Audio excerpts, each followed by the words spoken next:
Bonjour et bienvenue à la 4e vidéo du chapitre Grandeurs et mesures du programme de 5e. Dans cette vidéo, nous allons voir la formule qui permet de calculer l'aire d'un parallélogramme. Cette formule est assez importante parce qu'elle vous donne aussi d'autres formules d'aire, d'autres quadrilatères et même l'aire du triangle que l'on va voir à la vidéo suivante. Donc retenez-la bien.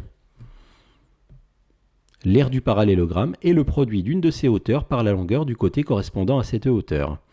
Alors, essayez de comprendre cette phrase. Vous pouvez mettre la pause si vous voulez. Essayez de voir ce que cette phrase veut dire.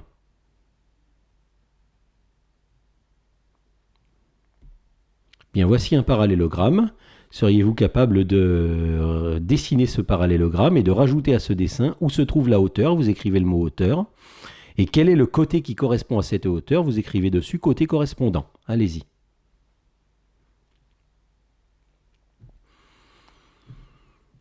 Bien, je vous rappelle ce que veut dire le mot hauteur. Le mot hauteur correspond assez bien à ce qu'il veut dire dans la langue française en général.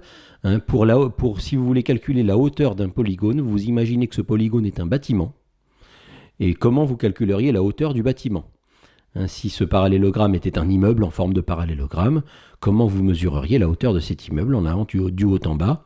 Eh bien, vous la mesureriez le long du trait rouge perpendiculaire aux deux côtés, là, que j'ai tracé en pointillé. Donc voici la hauteur. Il suffit de s'imaginer que c'est un bâtiment pour n'importe quelle forme, pour un triangle, pour un losange, pour n'importe quelle forme. Si vous voulez sa hauteur, et même en géométrie dans l'espace, pour les solides, pour les prismes, vous imaginez que c'est un bâtiment et c'est la hauteur du bâtiment. D'accord? Maintenant, quel est le côté qui correspond à cette hauteur?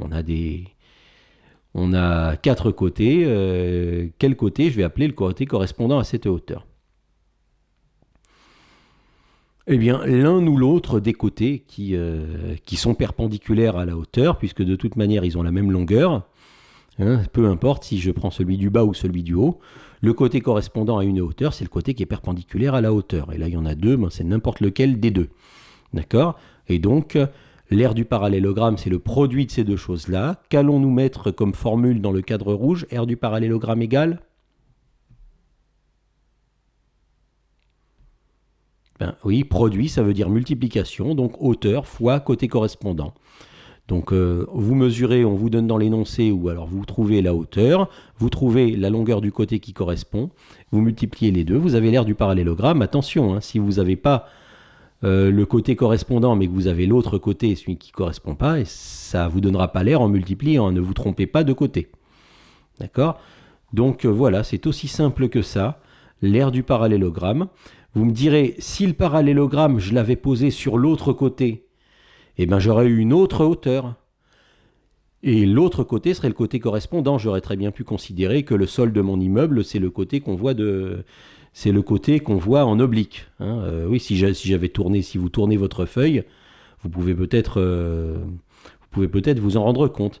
Eh bien oui, ça ferait une deuxième hauteur du parallélogramme qui est différente de la première. Un autre côté qui correspond à cette hauteur qui est différent du côté correspondant premier. Mais quand vous multipliez les deux, ça donnera bien la même aire.